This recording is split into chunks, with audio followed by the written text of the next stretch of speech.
Any other questions? Yes. It actually discharges when you pedal. That's why it's helping you out, because it's drawing the power from the battery to help you out. And then you just plug it in when you get home, and it charges in about 2 hours. Completely charges. Any other questions from this side? No. So everybody's going to buy a bike, right? Oh, there. Sorry, just really quickly. I've seen this design on a lot of bikes before, this kind of curve in the frame. What's that all about? Like, what's the idea there? The idea, we designed this bike from scratch. So the idea behind the bike is, like I mentioned in the video, to have a laid back sitting position, because a lot of bikes, when you go out and try it, you'll see that you're hunching over. Hunching over is fine if you're going really fast for like a short sprint, but not really good if you want to like cruise along. And especially as you get a little older, you get lots of aches in different points. So the curve in the frame enables the seat to be a little back compared to the position of the pedals. So you're sitting up kind of straight and riding in a relaxed position. Some people say it's like riding a couch.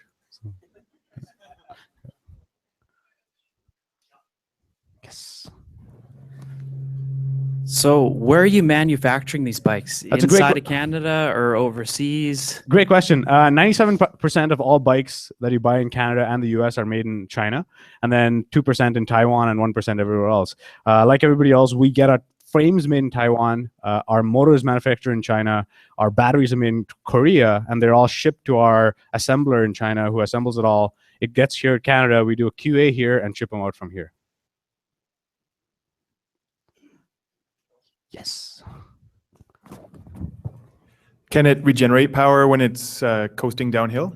We thought of that, but then it just takes the fun out of biking, because it adds too much resistance. So imagine going downhill, but you're going slow.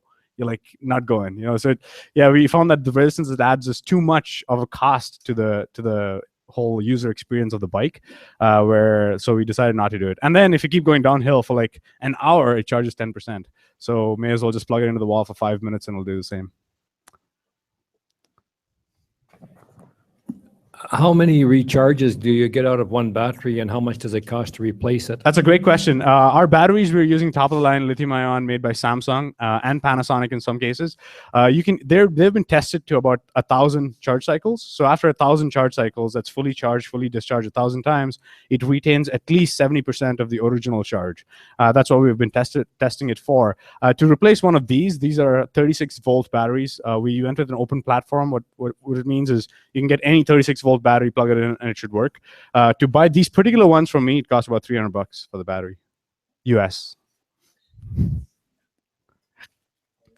We're good? More questions? Thank you Thanks, very guys. much. Come talk to me later. I'll be around here. Thank you.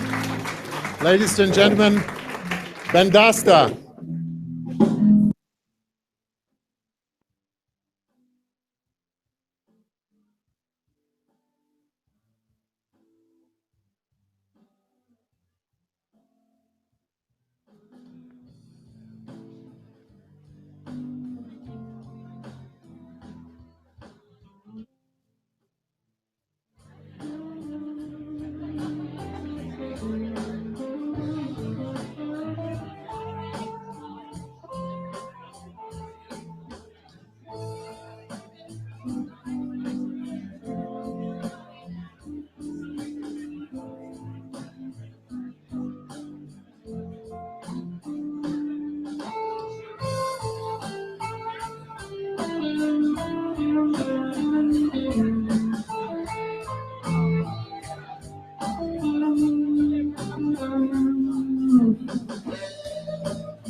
Ladies and gentlemen, thank you to Ben Dasta.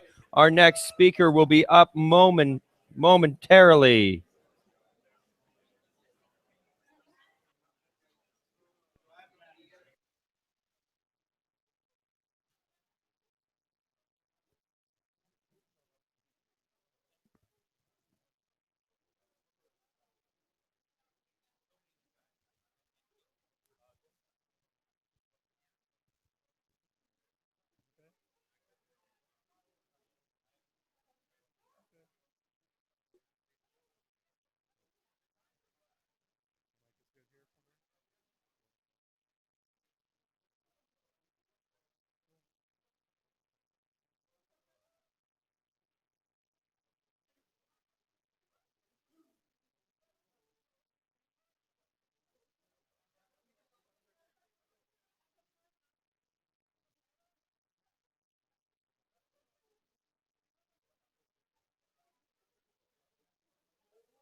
Jason, can you flip to the slideshow, because the slideshow?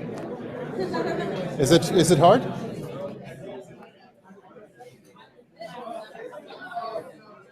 Okay. All right. We're going to go ahead with our next talk. Thank you very much. Thank you, Mike. All right.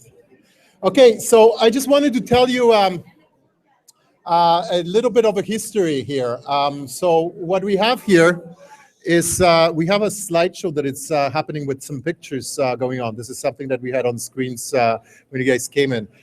This is actually part of Vendasta history. I digged it up about today, but those slides are from 7 years ago.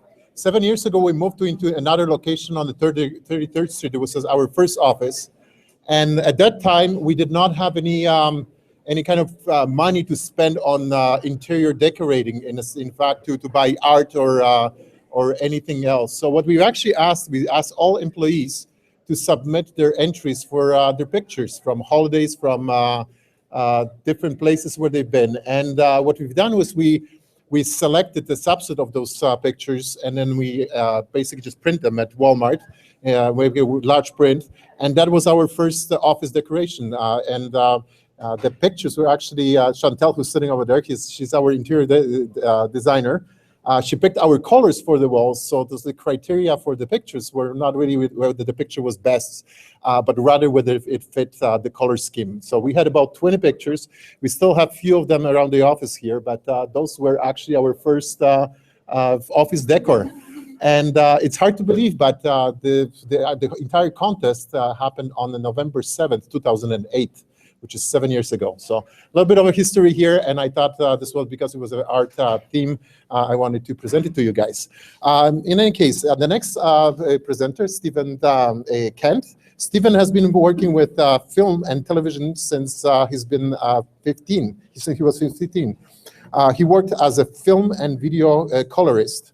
Stephen is currently a production editor at CTV in Saskatoon. Welcome, Stephen. Please come in.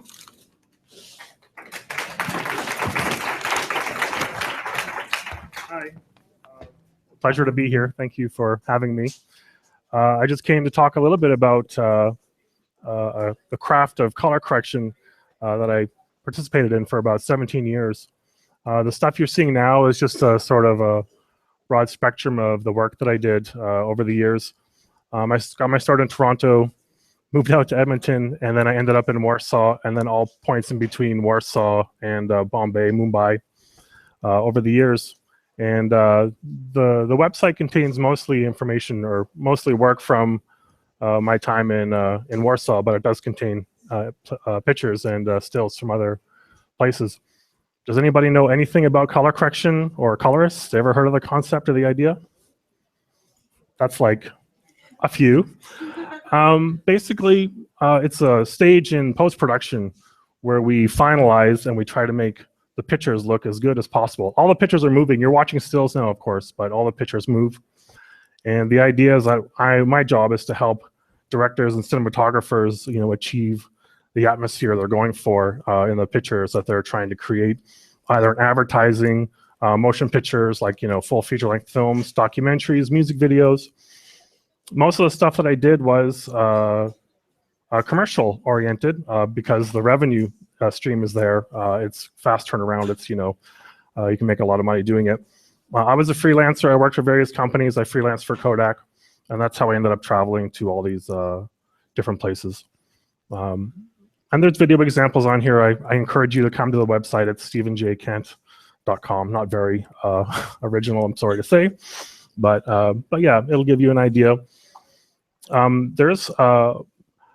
Yeah, we'll have a look at this stuff. This is a film restoration. So most countries around the world, they have long histories of filmmaking, and they're now just catching on to the fact that they should be archiving them and sort of trying to save them for future generations should they wish to watch them. And this is a good example. There won't be any sound, but you'll get the idea of the before and after. These are marketing tools. I didn't make these, but I did work on the color correction, and there was a whole team, sort of behind the background, trying to take all the little pieces of dust off, trying to stop the picture from shaking, taking a film that was made in the 60s and trying to make it look like it's, current or was just made yesterday. That wasn't actually our goal, but our goal was to, heighten the experience, get the colors right, take away the dust particles, get rid of these scratches, as you can see, that kind of stuff. But, cinematographers and directors, they lean on folks like me to just help either, realize the vision of the color, of the atmosphere, and the feeling of what they were going for. And yeah. You can see there's some, pretty severe damage on some of these old negatives. And you have to imagine they're sourced from all sorts of places, prints, negatives, internegatives, all kinds of technical stuff that, you try to bring back to life. And this is sort of, just an example of some of that. And it's fun listening to the stories of the old filmmakers too. They have great stories about the trials and tribulations they went through to actually have their films made. And this was a film from the 60s. It's Polish actors playing people from Egypt. It's pretty great. And they did it inside of Russia at the time because they were behind the Iron Curtain, and just the rest follows. So they had, I think they had fun, but it was a lot of hard work. So yeah, so basically we sit in dark rooms. At least I sat in dark rooms from all the different places that I went to, and tried to help directors. Achieve the look of whatever they're going after.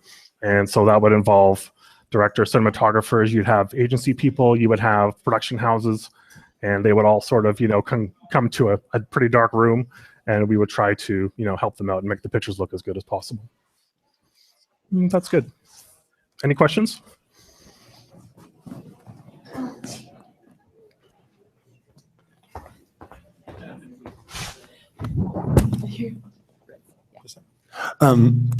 You said how long? 17 years you were doing it? Hmm? So what was you sort of hit the pivotal time between film and digital. Right. Can you just talk a bit about how big that transformation was and what that meant from shooting celluloid and color timing it to moving to a digital world? Right. It was a pretty significant change, and I was sort of there right in the middle of it happening, actually. Almost all the material I have on here is sourced from motion picture negative. That's someone taking film, putting it in a camera and exposing it, having it run through a processing machine, and then get sent to me, and then we do whatever we do with it. Yeah, it was a pretty huge revolution. It was like half and half for a while, and then suddenly film just basically disappeared. It's not that people weren't using it, they just weren't using it in the large quantities that they had been in the past. So suddenly you went from film acquisition to digital acquisition. And And there are challenges with that. With film, you have much more latitude. With digital acquisition, you have less. And I mean, in terms of the ability to reach into details, pull things out, push things back in.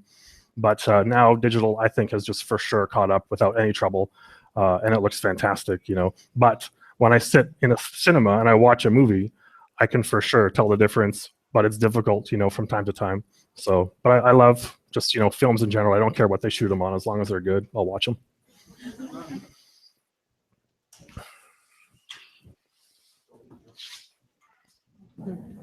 We took a lot of VCR video of our kids when they were small, and I understand that it deteriorates over time. Mm-hmm. And we took a lot of pictures as well.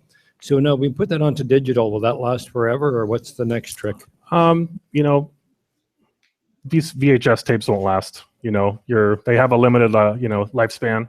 But if you shot on film, you got about 100 years if you store it properly, right? If you have a negative, like original camera negative, and you can process it to higher resolutions in the future, and it'll still look great. But yeah, you'll have about 100 years. Most feature films, if they're stored in the right kind of conditions, they'll last about that long. And in a way, film is more future-proof than digital acquisition currently, but I'm sure people are working on that, and that will get better. And that means that you can take a film from 100 years ago, scan it, put it up in the current resolution of the day, and you can see a breathtaking picture, and still be amazed. If you shoot something on red or some kind of digital camera and you overexpose it, and 100 years from now someone tries to deal with that material and they didn't record it properly, then you don't have any chance. But do something with your VHS tape soon. It's not going to last. So I'm curious what the digital resolution equivalent of 35 millimeter film is, and if that varies between different types of film. I don't know the answer of the lines, Yeah, I couldn't give you a good answer. You'd have to look on Wikipedia or do a little bit of research there.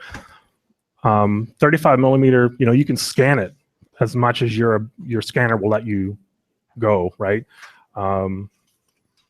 Batman was 8K.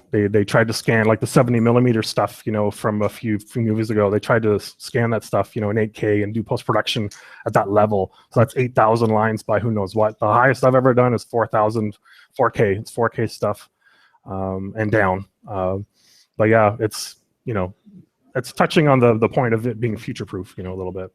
That 4K was from film? Yeah. So, and the resolution is incredible. One small example, somebody gave me a piece of IMAX film, and that's like 65, 70 millimeter, or is it 120 sideways? I forget now. But we put it on a scanner, just one frame, and we were zoomed all the way in, and there was no breakup, and it was a picture of the space shuttle, going around the Earth, and the resolution just knocked my socks off. And I had a huge, HD monitor. I could just see all the perfect detail. Yeah, it's crazy. Film's cool.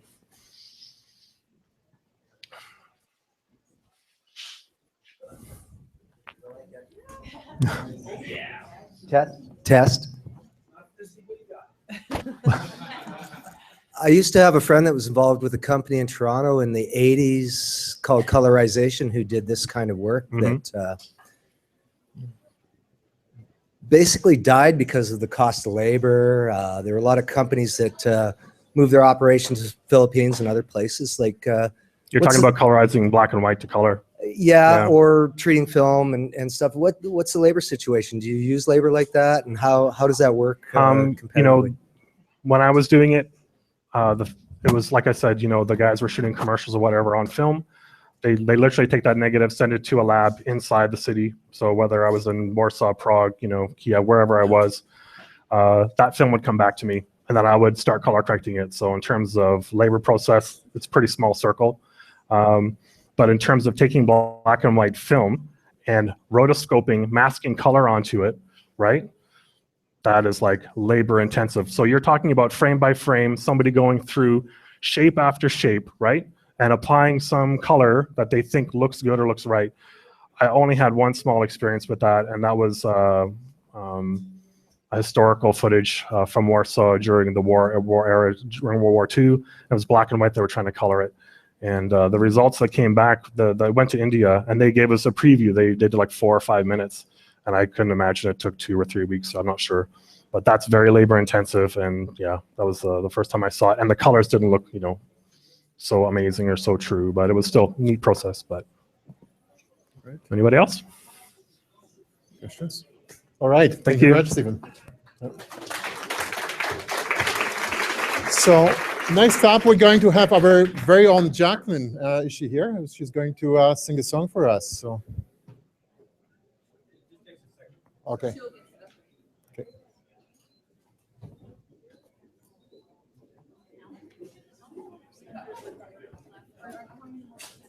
I don't have an infinite number of microphones.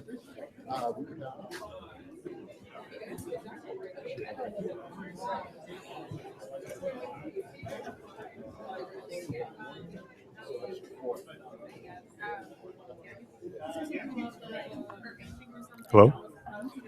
Hey, everyone. Just so you know, we have a 50-50 going on. It's $2 for one ticket or 3 tickets for $5. And half the proceeds are going to the Paved Arts Gallery. So if you're interested, come see me or whoever has this roll of tickets. You want tickets? Oh, you not?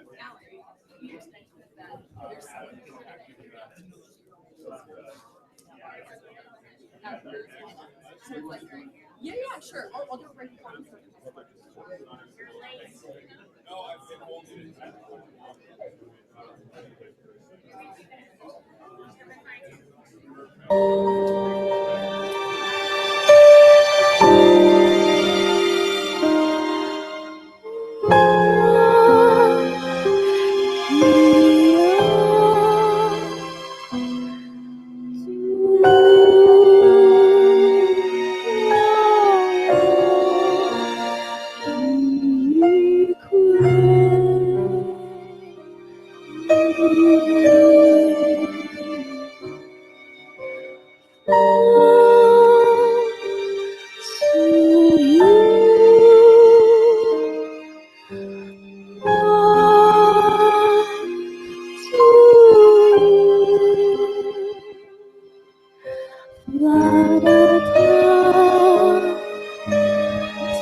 Ladies and gentlemen, that song was brought to you by Vendesta's very own Jacqueline.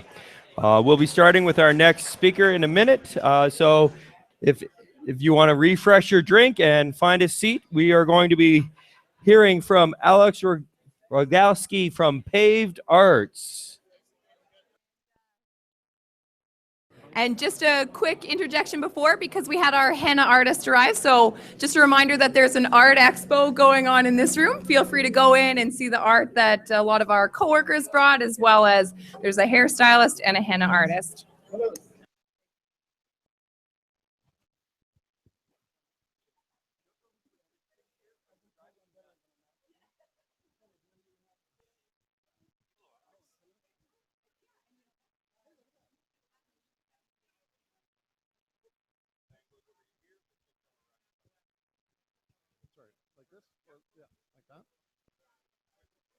There we go.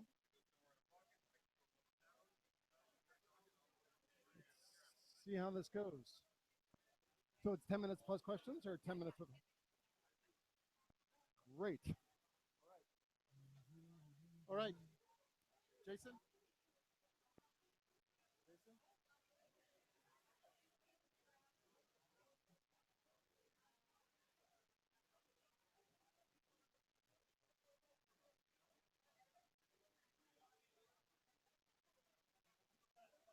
Do you have me now? Okay, good. All right. Next up, we have Alex Rogalski, who's with Paved. Go ahead, Mike. I think you can hear me now. Great. Thanks, everybody, for coming out on a Friday afternoon. My beer is empty, so I'm going to make this quick so I can get a second one. It's great to be here at Vendesta. I kind of feel like I'm in the middle of a Douglas Copeland novel, so it's a little bizarre, but I'm very thankful for the invitation. Vendesta, how many of you already know what Paved Arts is? That will determine how much I talk about it. Some of you are semi-familiar. Oddly enough, Vendesta and Paved Arts share something in common. In last month's issue of Flow magazine, Vendesta was named #1 employer in Saskatoon, which is great. Congratulations. Paved Arts, to my great surprise, yet thrill, was named #10 in Saskatoon, which is a big achievement because we are a small artist-run not-for-profit organization of a total of 5 employees, including myself. So I'm glad we share that much in common, and it's exciting to come here today to talk to you guys about what we do at Paved Arts. This slideshow you're seeing is actually something we made for something else, but I applied it to this. I'm far less prepared on a Friday afternoon than I wish to be. But what you're going to see are some stills from different events we host at our building. Some of you are familiar with Paved, which means most of you have never been to our location. We're located not far from here in the heart of Riversdale at 424 20th Street West. We have a big black, imposing facade with a huge public art billboard above it. We run a gallery and we run a production center for Paved Arts. Paved is photography, audio, video, electronic, and digital arts. So we focus on anybody in the media arts. And what we mean when we say we have a gallery and a production center is we're, in some parlance, vertically integrated. Our production center helps artists in Saskatoon create work in the media arts, meaning if you have an interest in photography or digital arts or audio work, we have all the facilities and equipment to help you create that work. Being artist-run means we have no economic interest in your work. We charge an annual membership, and you can come in and use our equipment for very, very reasonable rates to create new work. Our gallery on the main floor is where we hope to encourage people who aren't involved in making work, who have an appreciation of it, to come and see our exhibits. We have a current exhibit on now till December 12th that I encourage you to come down and check out. Seeing from what I gleaned at Vendesta is very high into understanding social media and such. If you're not already following Paved Arts on social media, you pull out your smartphone and do it right now. You can add to our 1,800 Twitter followers, which isn't a huge number, but actually in the scope of Saskatoon, Paved Arts has the highest subscription of Twitter followers for almost any arts organization in Saskatoon. So you can join us on Twitter. We won't flood your feed, but we do provide really interesting information about what we do as an organization, upcoming shows, activities, things like that. The 50-50 draw today is dedicated to our organization. So thanks so much for contributing to that. If you want to know what you're giving 50-50 to, aside from winning 50%, that's the main reason to buy. But by giving money to us, we're using that money to make our production center 24/7 access, which means we're converting our doors to automated fob system. We're updating it so that anybody, right now we operate from noon till 6, which means all of you people here really want to come to Paved, but by the time you finish work and go for drinks, you can't visit us. So we want to put in a system so that if you have an interest in using our facilities, you can get a fob key as a member in good standing and use our facility. So every penny you donate today, even if you don't win, will go to converting our facility. So thanks again for your support. Please donate as you can. Artist-run centers, if you're not familiar with, I threw out the term artist-run center. And the reason I want to point out is it makes us different as a gallery from, let's say, the Ramey or other galleries, in that artist-run means we have a board of directors who are artists, who have a real interest in making sure that we serve artists. We'd love to be making more money than we do as a small organizations, but first and foremost, we want to serve working artists in our community and build that community of artists, build that bigger community of people who have an interest in meeting other artists and understand what's happening locally. It's very hard to have a vibrant artistic scene in a city, and this is where I'm going to veer into the ideas on tap. When we talk about arts, my older sister who lives in a small town always describes what I do as artsy-fartsy. Which I'm sure you've heard living in Saskatchewan. The term artsy-fartsy is slightly derogatory, but I take it as a really, people don't understand. Artsy-fartsy means someone feels uncomfortable when they're around art. We don't have that problem with sports in Saskatchewan. We all feel very comfortable with sports, even if we don't play it. I always see bankers wearing Riders jerseys, and I don't even know if they watch the game, but it's easy to buy into sports in this province. Buying into art and culture can make people uncomfortable for this very reason. I don't get it. Right? Which we feel is a wrong response. That's not the wrong response to art. I don't get it is a great response to art because it should start a conversation. It should make you want to learn more about what you're seeing and to form an opinion on it. Really, art, a definition that I like to use is it's a creative expression of an idea. That's really what art comes down to. So people can apply the word art to many different things. Whether you're building electronic bikes, whether you're doing color correction, you can apply the word art to anything. At Paved Arts, we apply it to people in the media arts who are getting across unique ideas through unique devices. When we started many, many years ago, using video wasn't really considered art. It was considered a fringe. Now, in the major galleries all around the world, video art is established. So we at Paved Arts always like to be on the cutting edge of what people are doing with technology. It excites us a lot. As an artist run, that means artists control what we do and who we help in our organization. So we're small, but we've been around for a long time. We started as the Photographers Gallery in Saskatoon back in the late 60s, early 70s. Video Verite came along in the 80s. In 2003, they formed and amalgamated to create Paved Arts. We were located in the warehouse building where, I don't know if you're familiar with Citizen Cafe and Hidden Stitch. We were in that building when that area of Saskatoon was undesirable. And often what happens with artist groups is they take over a neighborhood that nobody wants to be in for various reasons. Well, the landlord of that building said, hey, I think there's some value in our building. Your rent's going to go up. We got pushed out. So Paved Arts and AKA Artist Run, we got together and said, well, what can we do not to get pushed out? And this gets back to creative thinking as artists. I'm sure you're all familiar with the creative class, Richard Florida's ideas. Not too many nods, I won't go too deep into it. Really interesting stuff. But we went into Riversdale, which nobody really wanted to go into at that point, and we found an old restaurant, Toon's Kitchen, for those of you in Saskatoon that are familiar with that restaurant. It was empty at that point. We said, wait, we think we could turn this building into something really interesting and unique. Nobody else believed us. In fact, they didn't even want to give us a mortgage on the building. But we knew in order to grow and sustain ourselves as an organization, we needed ownership over that building. So we bought it very reasonably. We could never afford to get into Riversdale now if we tried, but we bought that building and we converted and renovated it. We were one of the first organizations to really deeply invest in Riversdale and try and bring the city to us and tell the community that Riversdale maybe wasn't what it imagined they thought it was. And that's continuing to happen to this day in that neighborhood of new ideas emerging there and people taking chances. And that's something we really support at our organization. I'm going to see if there's anything else I wanted to kick. The Art Passport Project is something I'm going to talk about very briefly. Paved Arts initiated this year in lieu of the Ramey not being open, but the Ramey is a great supporter of this project.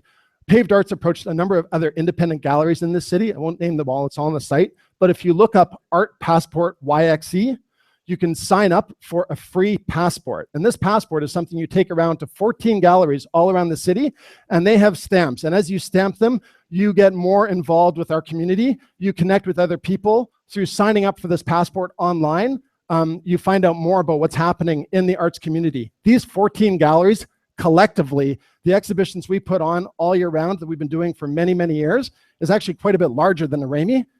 I love the Ramey. I'm excited. I can't wait for it to open. But until it opens, there's a lot of art exhibitions that you guys have a great opportunity to check out, and really unique galleries and artists all around this city. So check out Art Passport YXE. Come visit me. I've got cards as a reminder, and then you'll come down to our gallery and check us out. One more thing I'm going to plug before I leave. Art Passport YXE is having a fundraiser December 5th. You all look like you're keen and really smart individuals. We're having a trivia night at Amigos. It's $10 to play, and we're going to have fantastic prizes. It's going to be an amazing night of fun trivia hosted by, I don't know if you guys know Mark at all.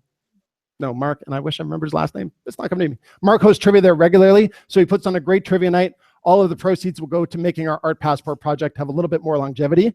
It's done on a super, super, super small budget right now. The website, the videos, all of that was done in-house at Paved by our little organization. But if you could check it out and support us, join us on Twitter and come speak to me after. I'll try and speak slower.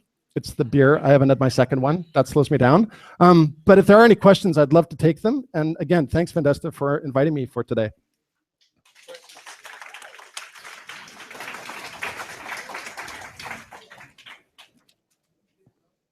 Good, I nailed it. Yeah. The question says, right there, right.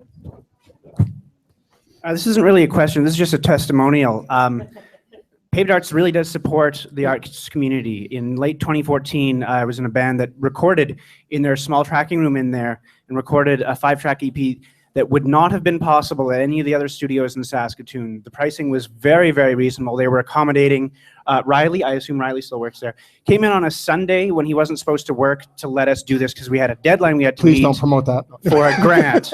Yeah. And don't expect that. But like in a bind, he was willing to help us out. And that album would not have happened without Paved Arts. It would have just completely died. So I myself am grateful. They are very, very helpful. So thanks, Paved Arts. Anybody else? All right. Thank you very much. Excellent.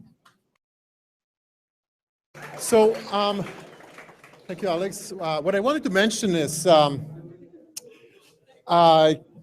organize Ideas on Tap. We actually have it down to science. We organize it every month, so we know exactly what to do. However, it does take a lot of work. So I just wanted to thank the organizing team who are putting incredible amount of hours and care for organizing this because it does take a lot of work. So Nikia is the one who organized everything and invited all the guests and made sure that it happens. Thanks.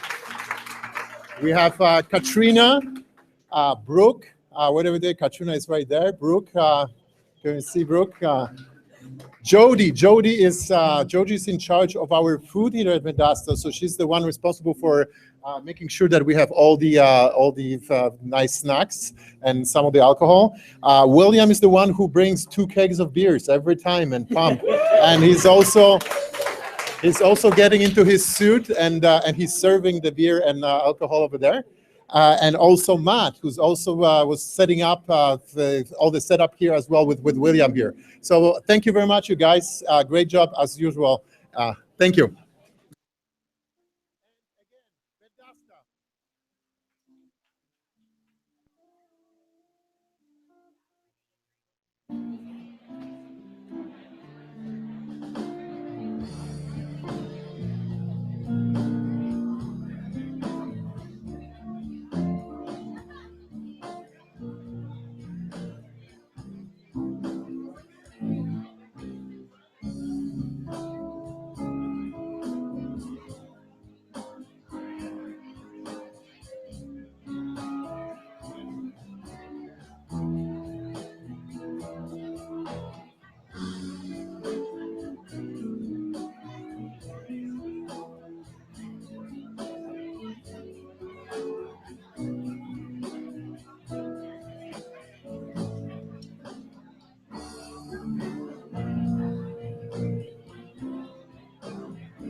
Guys, thank you. You guys are getting better every time you play this song. So from the first time I heard you. Do we have a sound, Jason?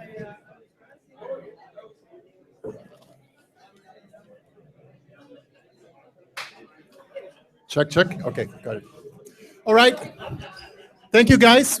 We have 3 more guest speakers, so if I can get your attention, please. Next up, we're going to have Herb McFall. Please come up here. Herb is going to talk about Remy Modern and what it will do for Saskatoon. Is that correct? Go ahead. Well, thank you.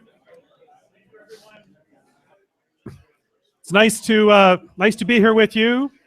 Thanks for having me out. I got to tell you, this is a first for me. It's the first time I'm drinking a beer while making this presentation. So this is a great place to be. So thanks for allowing me to be with you. I'm a volunteer. I'm not an artist. So unlike all these other great talented people and the talented people that are in this room, you guys do amazing stuff here with software stuff I'm way too old to understand, so just bear with me. But I am a volunteer with the new Remy Modern Art Gallery that was just mentioned in the last presentation. And so I just wanted to spend 10 minutes just tell you a little bit about the new building. You've seen it on the riverbank. It's going to be an amazing facility, and I've got some talented people that put together some great presentation material here. So if we could hit that video just to start, please. Thanks.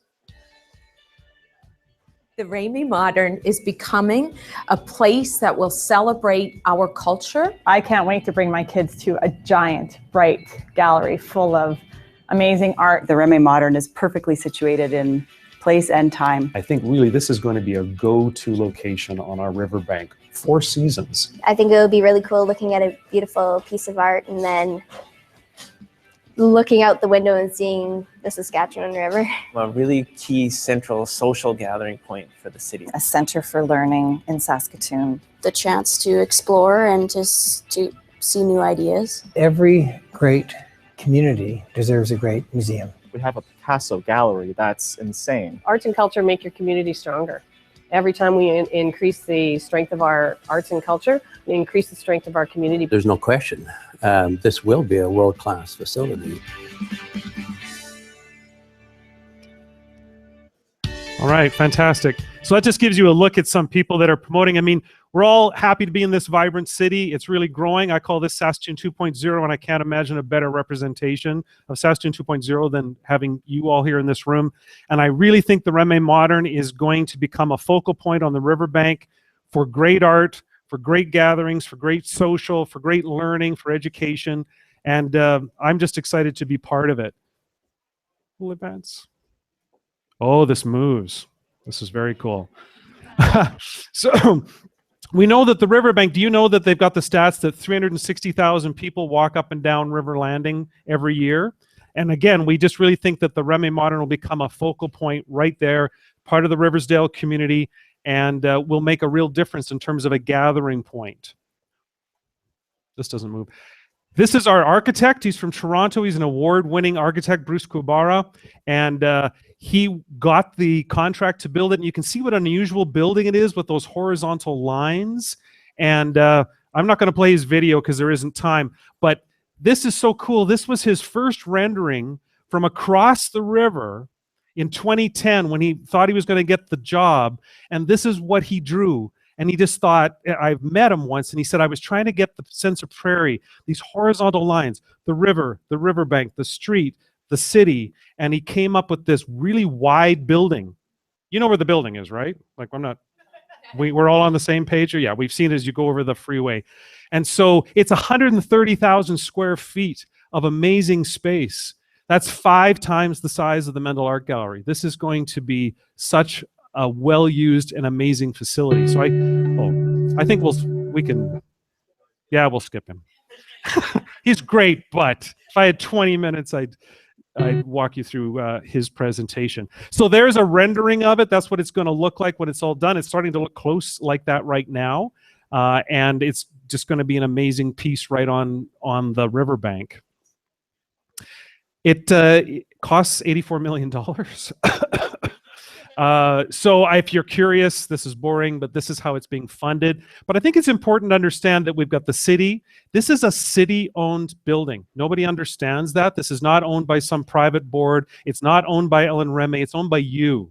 This is a city-owned facility. And the city, of course, is in for several $1 million, but so is the province, so is the feds. And then I'm trying to raise additional dollars to finish this off. So if you've got any extra money, after we give money to Paved Arts, of course. So now here is this amazing woman, Ellen Remy, who gave us the single largest individual donation in the history of Saskatchewan to make this building possible.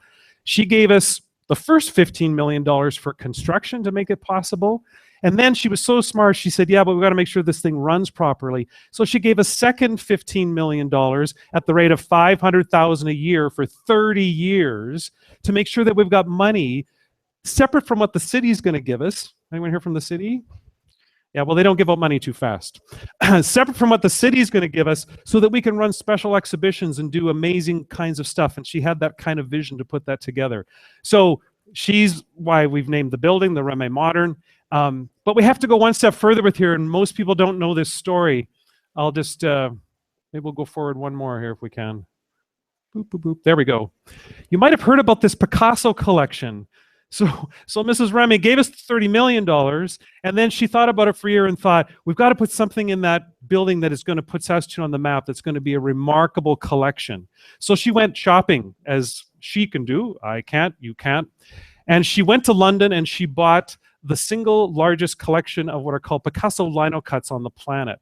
There's over 400 pieces in the collection. It's worth over $20 million, and it's ours now. She gave it to us. She gave it to the city of Saskatoon. So we're going to have a dedicated gallery within this Remy Modern exclusively for these lino cuts, and we're already starting to do fun stuff with it. We're going into classrooms right now, showing kids these lino cuts. Do you know what a lino cut is? This is so not software. This is like, you take a piece of linoleum and you take a cutting kind of edge and you start cutting lines into it, and then you run it through a printmaking process. This is what Picasso did very late in his career in France. He went to a special little town because he loved the guy who was a printmaker there. And then they start layering different colors on top of it. And then they cut some more and then they put it through again. So these are not original Picassos, but he had his hand on every one of those to make those prints. Anyway, we went to classrooms and we said to kids, how about you guys take some linoleum, start making some cuts, and you start doing this the way Picasso did. And it was such an amazing experience to watch these kids get into it. And those are the banners that you see up and down 2nd Avenue and 20th Street that are hanging from the lights. They look like little Picassos, but that's what the kids did. Those aren't Picassos.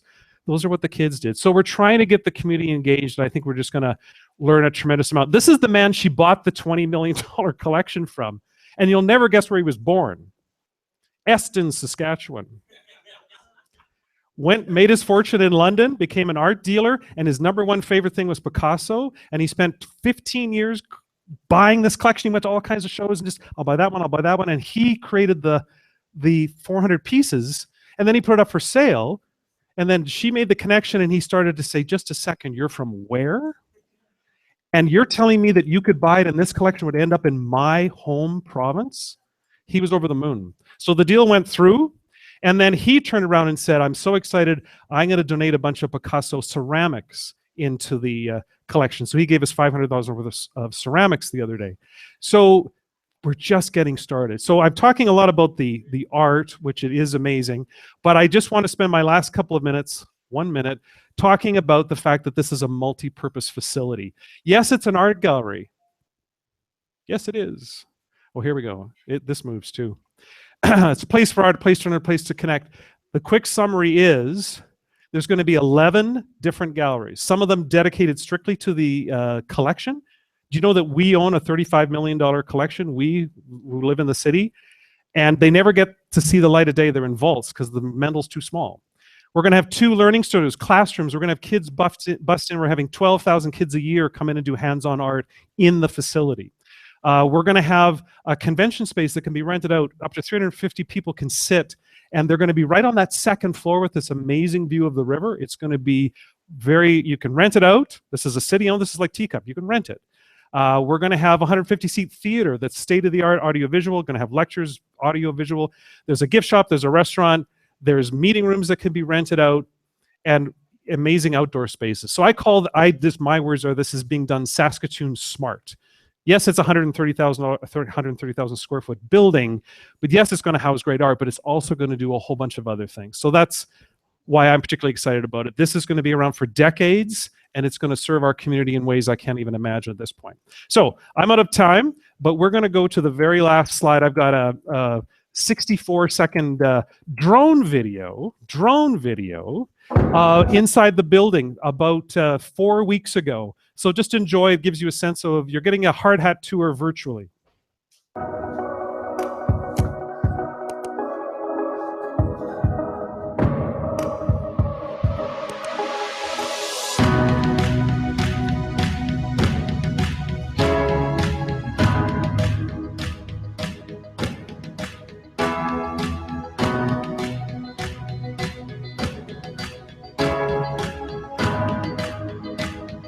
Nice view.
Check. I have a question. So I've been driving by the construction for what seems like 3 years. It was a really deep hole. What's down there? Oh, great question. What's in the hole? Very, very boring and very, very practical. Underground parking. There's going to be 150 stalls of underground parking that actually has nothing to do with the Reme Modern. That is completely a separate city-run entity. And anybody can park there. It's, you don't have to be coming to the Reme Modern. The other cool part you may not know is there's going to be a link between Persephone Theater and the Reme Modern that you don't have to go outside. So you could park, you could come up the elevator, have dinner in our restaurant, go to Persephone, and you can leave your coat in the car. That kind of stuff is going to be possible.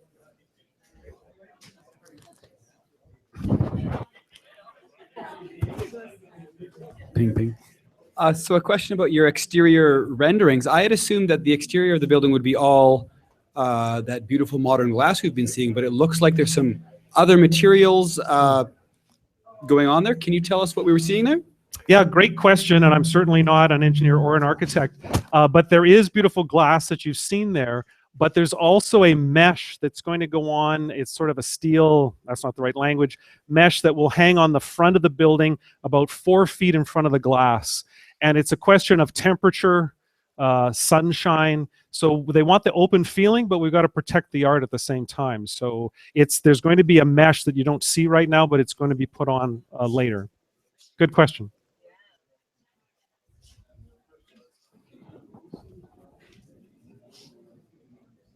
No? Okay. Okay, thanks everybody. Thank you very much. Great presentation. And again, Vendasta.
All right.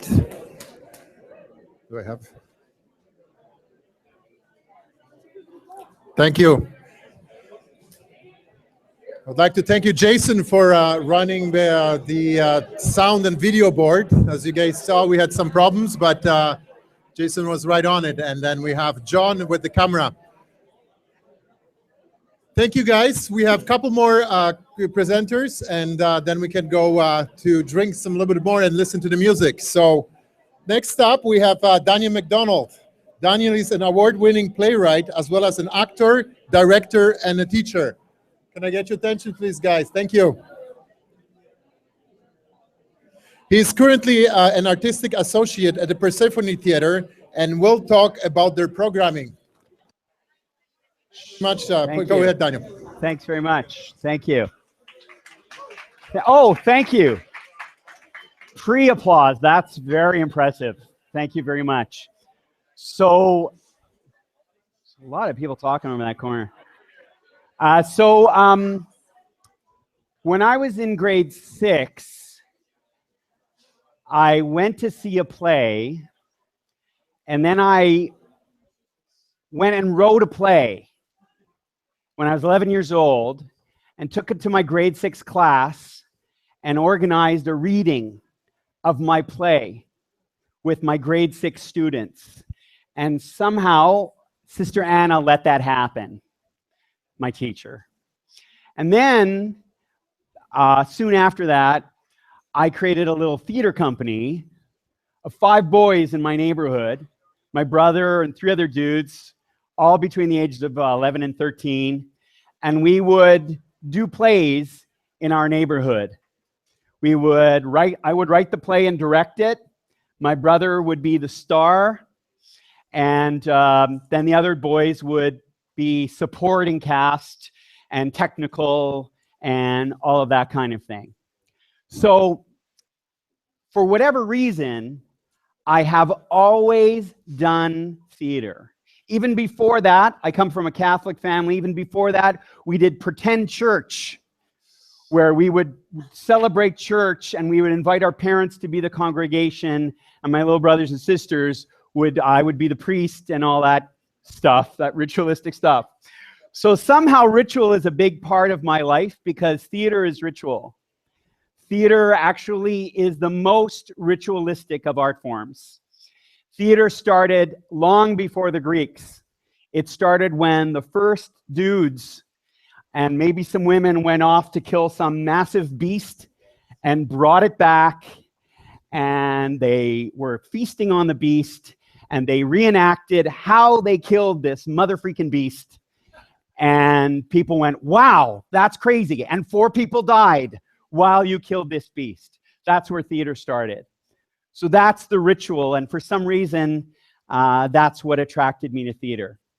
What you're seeing up here is an image of a play I wrote called Velocity that I wrote several years ago, in which, so at the time, my daughter was fairly young, in her early teens, and I saw her go through, not so much necessarily her, but her friends, because she was pretty straight edge, but her friends struggled, and I wrote a play about a 15-year-old girl named Dot who has to do a physics project or a science project, and she decides to do it on the physics of falling objects. And she chooses her dad as her falling object and explodes him out of the 73rd floor of his office tower and interviews him as he falls. So the entire play is her presenting this to the audience while her dad is falling from the office tower. So this was done at Persephone Theater a few years ago. It ended up in New York, and it ended up in London, and it got this kind of crazy following, which was pretty hilarious. Got published by a UK publisher, stuff like that. So this is the kind of theater that I like. This is the kind of theater that I write, and it's the kind of theater that moves me. So there's just some images. So not long ago, I wrote a play called A History of Breathing. In A History of Breathing, there's a boat on an ocean, on a big piece of water, and toad, turtle, and muskrat are in the boat.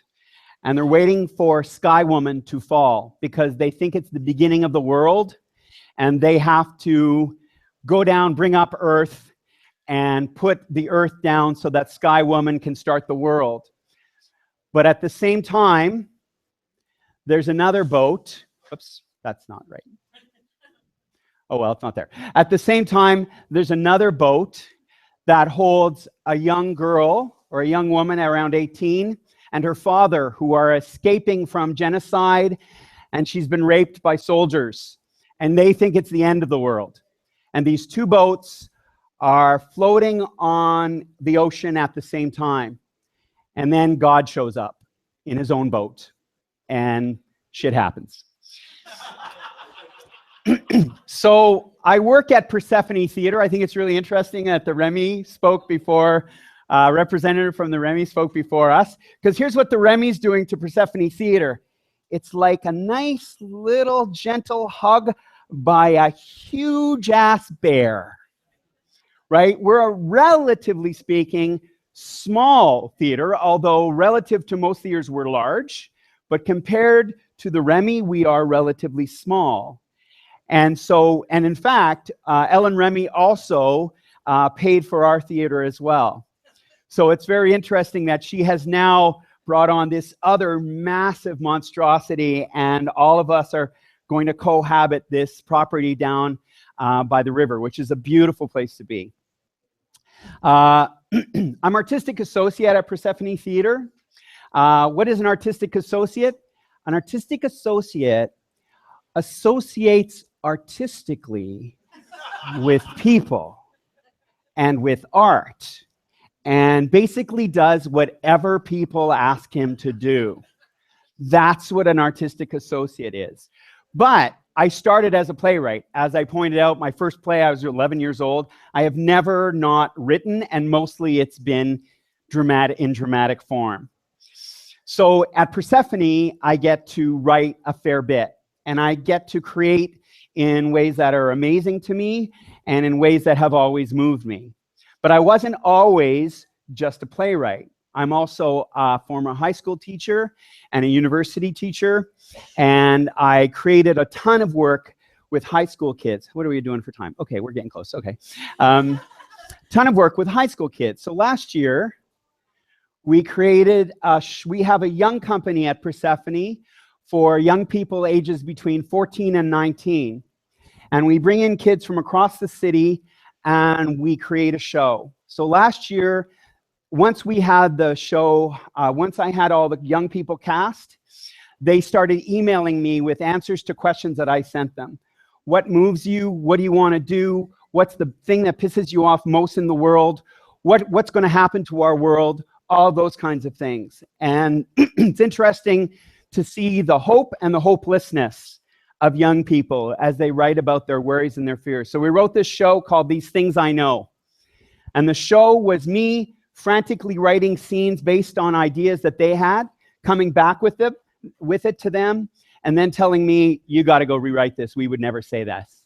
For example, I learned the word asshat last year.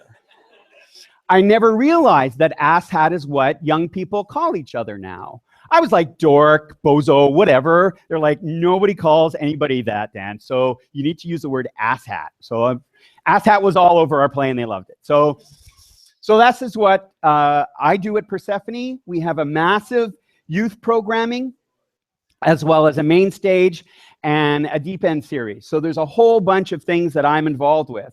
I have a play this year called Bang, which happens in May. And Bang is it stars Kent Allen. If you don't know Kent Allen, just come and see Bang and you'll know what an amazing actor he is. He's Dr. Professor Bang, and he runs a clinic for people who are trying to make sense of their world through memory. And they are forced to deal with memory in ways that both terrify them, but fill them with love and hope. We have 2 actors on gurneys for the entire play, and Dr. Professor Bang and Trevor, his assistant, who is also his son, administer treatments in front of an audience who are there as clients. But they're on the run because, of course, it's questionable therapy. So that's Bang. At Persephone, we have, like I was saying, we have a huge youth program that I'm basically responsible for. We have a massive school, and we create work with young people for the purposes of having them learn about theater and learn about what theater can do for them. And theater is at a challenging time because most people want to stay home and watch Netflix. So live theater is struggling all over the world. From here to Berlin, I hear stories of what to do about why people are going to theater less. There are many good reasons and very interesting reasons, and these are just things that are so much fodder for discussion, especially for us as theater artists. I'll just scroll through these pictures to fill my last 30 seconds. Oh, and this was a show from Equivocation a few years ago. I just threw it on there. We built a mask, and then we had this head that was decapitated. So we had to do a mask of the person that was being decapitated.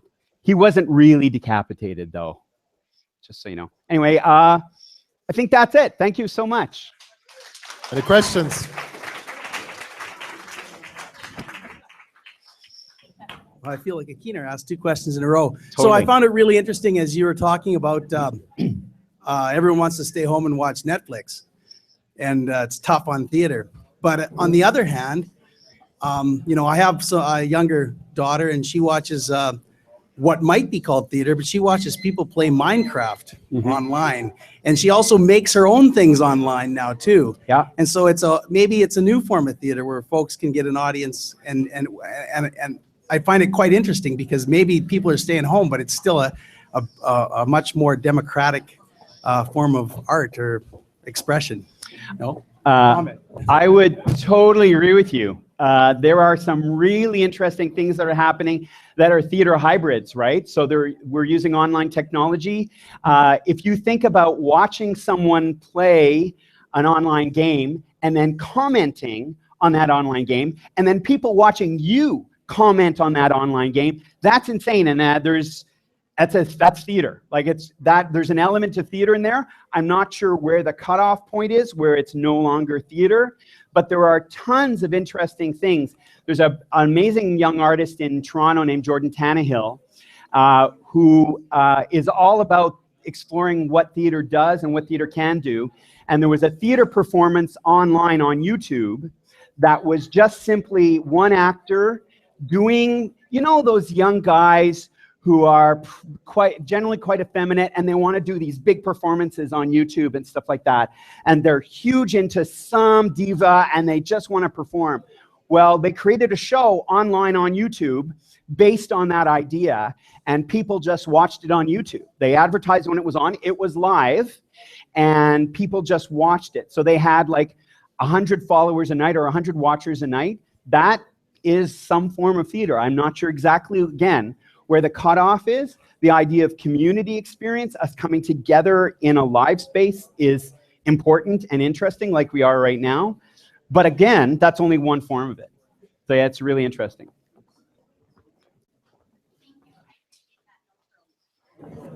Hello there. Hello. Hello. So kind of like Brendan, I have a 13-year-old, and I'm just curious what your parents were like. How did they encourage you to find this side, to be who you are, to, you know, let you take this route? Because I find I need to know as a parent. Okay, so my dad was a philosophy prof who didn't give a rat's ass about theater. He brought me to that play that I saw. He brought me to it. So he certainly loved culture and art, but the notion that I was going to go into theater was appalling to him, because I actually took a philosophy degree, even though I could have easily taken a theater degree. My mom was trained as a nurse and then was a housewife for the rest of her life. So there was no sense. In fact, while we honored art and thought art was important and stuff like that, there was a sense that artists were someone else, that was out there.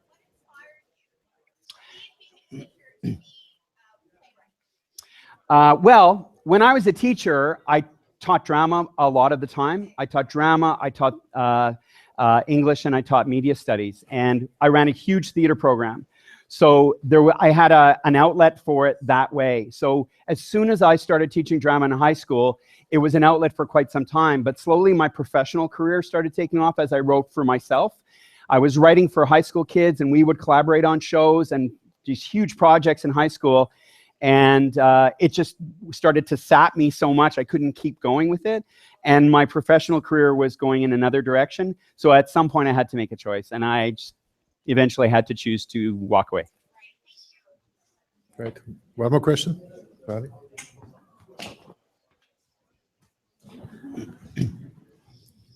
You work with kids a lot in directing. I was wondering if you could run through your creative process when you're directing, especially when you're taking input from other people, your actors and whatnot. How do you manage your creative process in terms of like being inspired but also not being distracted? That's a great question. The creative process changes with each process. So the work informs the process. So it always changes depending on who I have, what type of project we're building, and all of that. So we make it up as we go. You make the road by walking. So we really do create a new process each time. Having said that, there are some basic things that an artist brings to the table with young people or with any artists in order to move the process forward. If you come and just talk about what are we going to do, what should we do this year, or what kind of project are we going to have, my theory is you're kind of screwed, because you'll have a million opinions for a long time. So what I bring is, in theater or in other areas, what we call assets or prompts. I will bring a story, or I will bring a prop, or I will bring a poem or something, and that will be our in. So kids respond to that, and then we depart from there. Last year, it was an image that I read about at a Toronto high school. And the image was a kid had been stabbed in the hallway of a Toronto high school, and he was laying in a hallway. And I found that image terrifying, of course, but very compelling. And I brought that image to the young people in the young company and said, this is where the play is going to start. So what do we do from here? So who are these people? Is it a kid who's been stabbed, or is it someone else? So we just built from there. They would go away in groups and come back with solutions to questions. I would write notes, and I would go away and write a scene. So the very first image, sorry. Oh, sorry, thank you. The very first image that we created was exactly this. Someone giving someone else CPR in a school hallway, and we created a chorus. We created a chorus of students who would actually speak in unison. The girl and both these girls are in red hair. This girl and this girl are the same girl. So one girl narrated what was going on while the other girl was receiving CPR. So the two of them battled each other the entire play for decision making. And so that's where the play went. I asked the kids who these people were, and they said, what if it's this? And I said, okay. So that boy ended up being her brother. And the story actually ended up revolving very much around the brother-sister relationship and how the sister was slowly destroying her life while the brother was looking on helplessly. So that's where it came from. But it literally came from one image, and that was basically that image of a girl laying in a hallway. It's a great creative process. Thank you very much. Thank you very much, Daniel. Ladies and gentlemen, Vendasta.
Right on. Thank you, guys.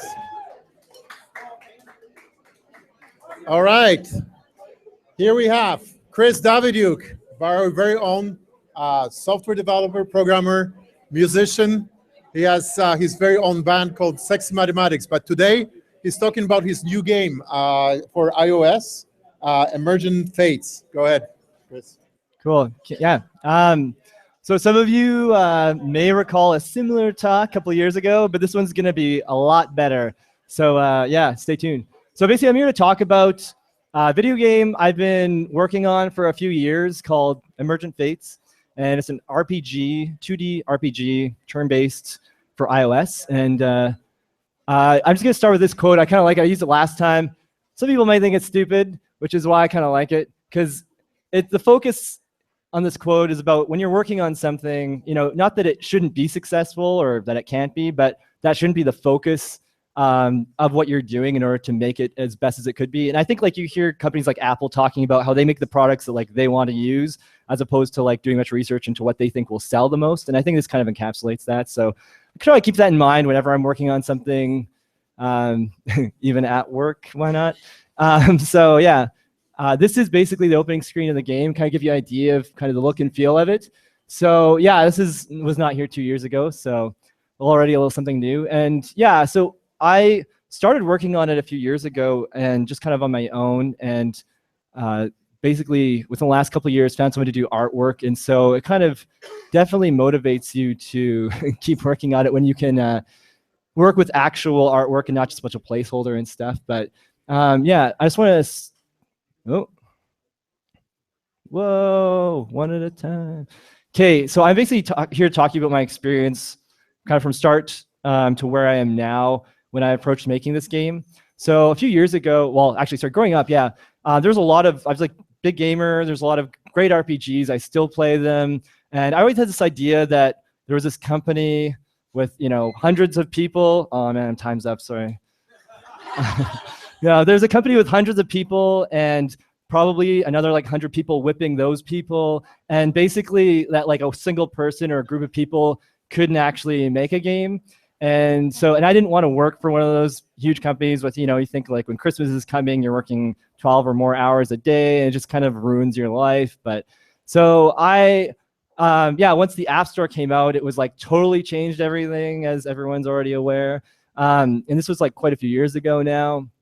So even actually I've been Daster during like jam time and stuff. A few of us would dabble on just making little really simple apps. And at the time, and even to an extent now, there's obviously a lot more games and stuff available now than there used to be.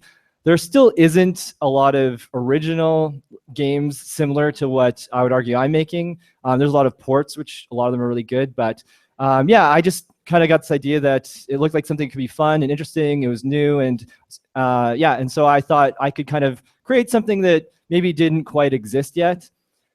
So getting started, I never done game development before. Like again, I didn't really think ever I could actually do it. I started going through some tutorials and kind of got the realization that actually creating a little map and moving a character around is something that a single person can do, and you just kind of build off that. So having said that, I want to kind of keep my investment to a minimum to start with. And so I used this at the end there. It's called Cocos 2D. It's a 2D animation framework specific to iOS. You basically use Xcode, which is, if anyone's used that, it's all just Apple stuff, right? And so at the time, it was a pretty popular framework. It was free. There's still actually pretty good community of people using it. There's lots of good support and resources. And it's gone over pretty well. And so, yeah, decided to use that. And then worked on it for a bit, take a break for a couple of months, kind of come back to it. It's kind of hard to stay motivated. And as you work on it more, you realize that the scope is a lot bigger than what you kind of initially thought. And I didn't have I was kind of talking to some friends and different people and had trouble finding someone who could commit to doing the artwork. And like any new project, you have like a million ideas. And so you have to spend quite a bit of time trying to figure out which ones you actually want to build or should build. And I'm still kind of battling with that, but it's getting better. And then finally, I did find an artist a couple years ago, and all the artwork featured on these slides are artwork from the game. So I was pretty stoked because initially I kind of had this idea that I would use game assets that were kind of similar to games I'd played before. But I was fortunate to find someone who I think even now still has a very kind of unique style that's I don't see in a lot of games. So I kind of got lucky in that respect. But we've been working together for a few years, and kind of it's been interesting kind of taking like processes and knowledge you learn at work and applying them to sort of managing your own project and people and keeping those stories going and finished and keeping that workflow consistently going every month and every week and making sure that work gets done kind of in just a consistent fashion. This isn't a game where we're trying to get everything done in a few months. It's more of a game where we're trying to just make sure we're always working on it for a few hours every week. And as it's mentioned, I've kind of, over that time, as you build prototypes, you get to actually play the game and actually use it. You kind of get an idea of what you kind of should or should not build and what kind of makes most sense. And so I tried to kind of base my idea off a lot of existing games I played and kind of take out what I thought was the best features of those games and kind of create one that kind of had kind of inspired by all of those and kind of take a combination of those best elements. So that's kind of what I've been hoping for. And yeah, so hopefully I plan to release it this next year. Typically in the past, I've just said that it'll kind of get released when it's done. I feel like putting a stake in the ground at this point is probably a good idea. So it releases before I die, basically. There's still a lot of work to do. So I'm kind of like not sure if in a year from now that I'm going to be regretting saying it's coming out in 2016. But I have just over a year and a month to go. So I think I can do it by then. And ultimately, as you're working on it, like I said, we have this sort of consistent workflow. So every week, essentially, you see new artwork, you put it in the game, and you see different elements of the game kind of come to life over, week at a time or a month at a time. And so things like that still make it a lot of fun to work on. I'm not even mentioning with an RPG, there's a lot of story elements, which I've been involved with. I kind of use this project to kind of as a creative, opportunity to utilize a lot of different creative interests. So writing, some music. I'm not personally doing the artwork because I can't, but even like programming in a sort of almost more creative setting. And ultimately, yeah, it's still fun to work on. So I've been really happy with it. I'm looking forward to it being in other people's hands at some point, but it's been a challenge, but it's a lot of fun. One thing I want to kind of stress, I'm hoping that this talk also gives people an idea of what goes into what I've been doing. And if you do something, basically like you are capable of also doing something yourself. And I mean, I wouldn't recommend doing an RPG because it turns out it takes like 5 years, but there's a lot of cool projects that you can do in like a weekend. I think the next slide kind of highlights that. So yeah, in retrospect, so at the time I started working on this, a lot of tools that are available now were not available. Unity is probably the most popular one at this point. And the game I'm working on, because it's iOS specific, you kind of are limited to what you can release it on. Things like GameMaker and Unity now, you can release it on any platform, whether it be Wii U to like, I think there's like about a dozen people that have those. And then there's like a PS4, which has like millions of people worldwide, right? So you can release it on anything. And those kind of frameworks let you do that. So that's something I'm really looking forward to after I'm done working on my current project, to kind of look into other opportunities and maybe release games on, you know, for more people. And there's just a lot of opportunities out there. It's really exciting, even if you have never done anything before, to get started right now, because every year the tools and the opportunities just get better and better and better. It becomes easier to do really like amazing things. And even like if you want to like jam or hack on it over a weekend. And one of the things I just wanted to mention too at the end there, I ended up basically writing my own RPG sort of framework, including all of the stat management, class system, attack, like battle systems and all that. There's a lot of RPG kind of kits nowadays that weren't available at that time.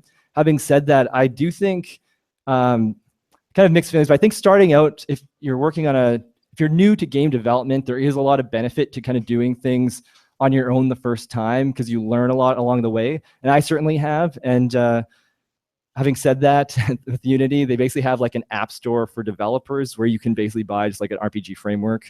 And then it's like filling out a form and you basically have a game. So that might appeal more to some people. But doing it from scratch is definitely a kind of fun and excellent learning experience, if that kind of interests you as well.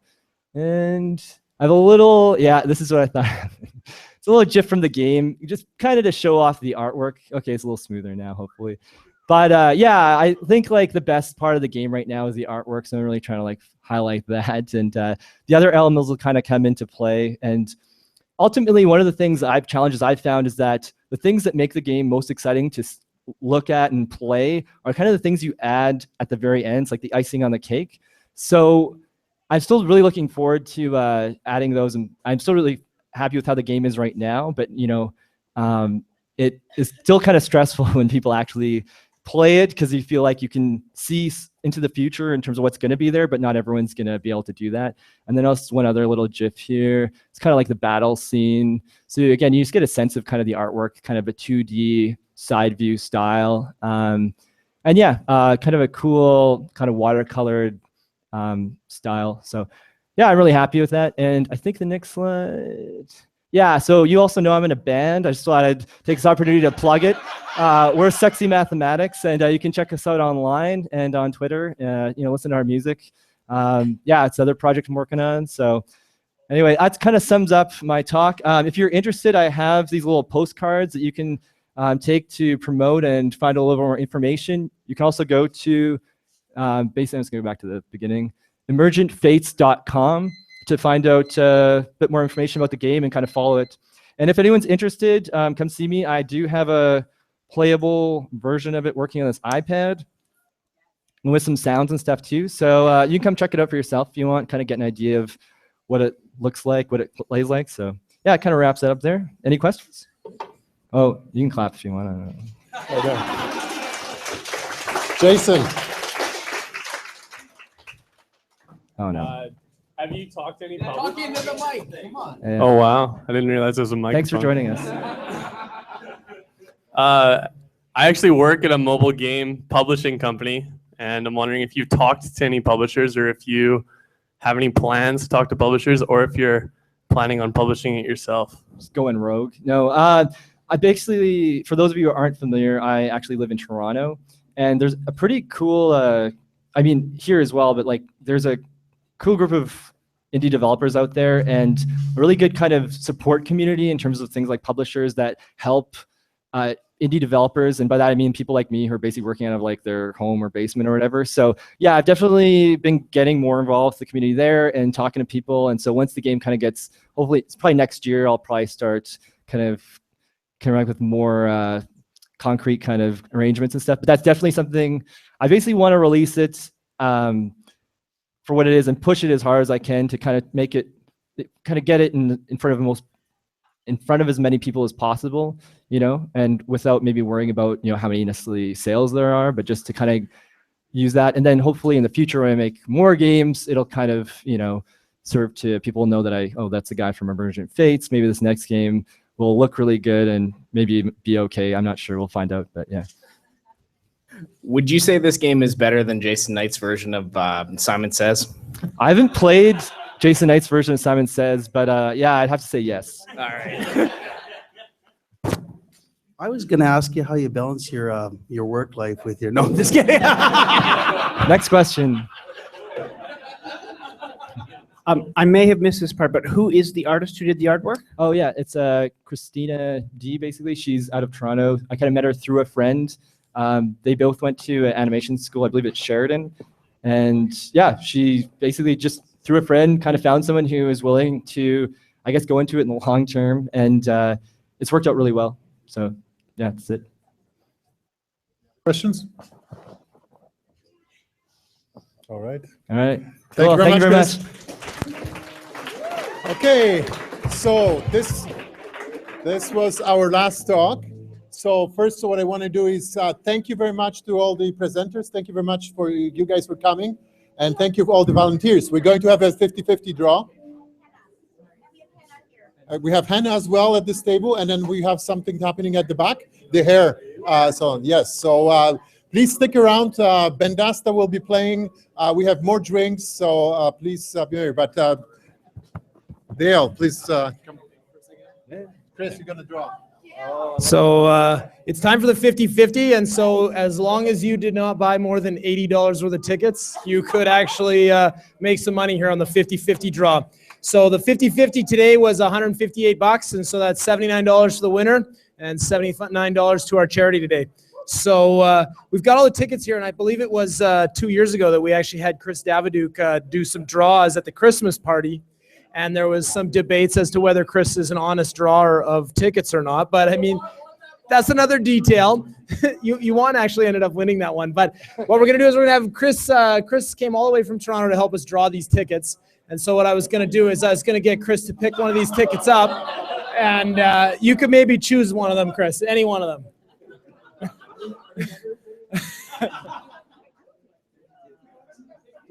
Seems pretty random this way. All right. 1, 6, 8, 4, 2, 4,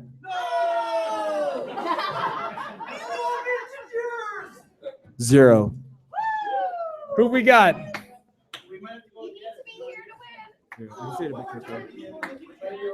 Let's try one more time.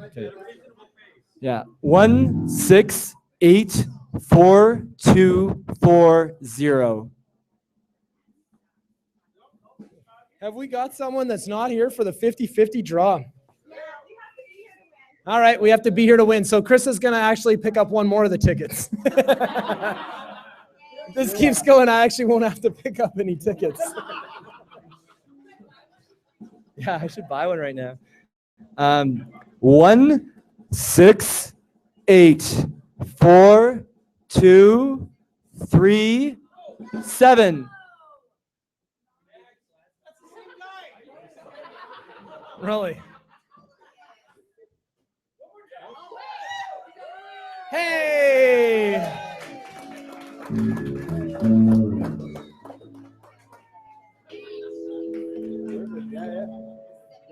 Sir, any